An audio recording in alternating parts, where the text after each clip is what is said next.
Today, families all across America continue to struggle with traditional public schools for so many reasons.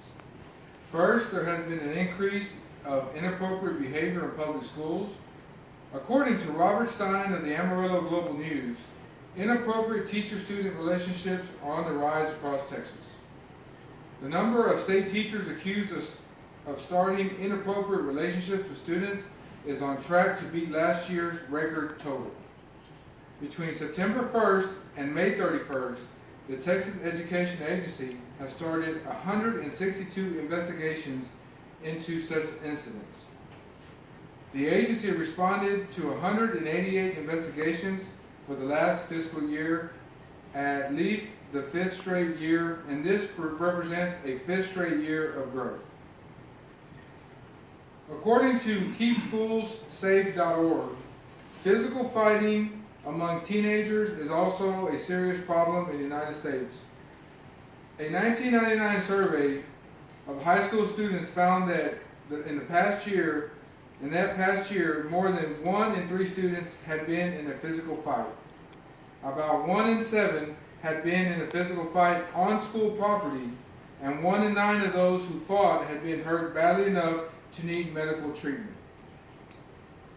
Second, oftentimes the traditional approach to learning in a classroom does not work for every child.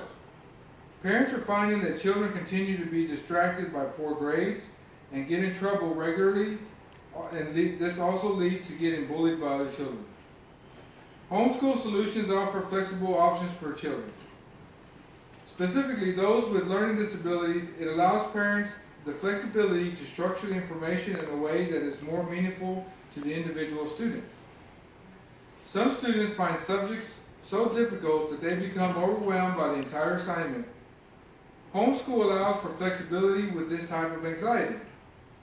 More families are frustrated with the standards of education and utilizing homeschool solutions as an alternative.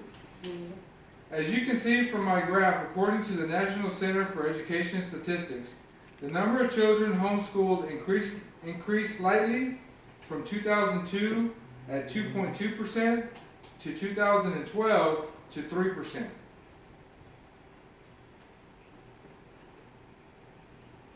Which you can see here, in 2003, the percentage of homeschools was 2.2 compared to 3.4 in 2012, so it's gone up.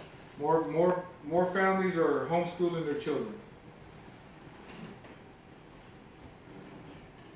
Another important statistic is that academic statistics on homeschooling, when tested, there was no significant difference between minority and white homeschool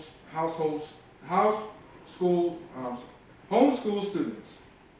For example, in grades K through 12, both white and minority students scored on the average in the 87th percentile in math, while whites scored in the 82nd percentile, while minorities scored in the 82nd percentile.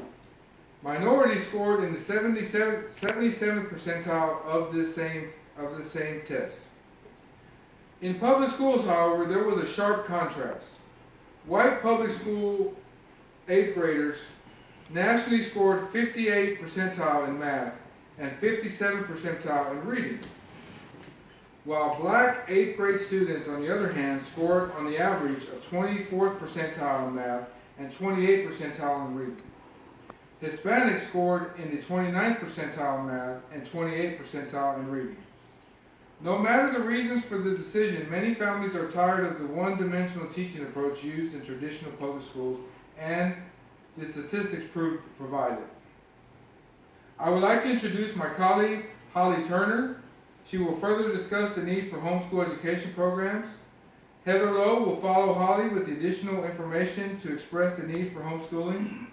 Nick Lee will also join our discussion to explore the benefits of homeschooling. Emily James will also provide the insight and visualization of homeschooling. Finally, Jared Hayes will close our discussion to outline our next steps. Thank you.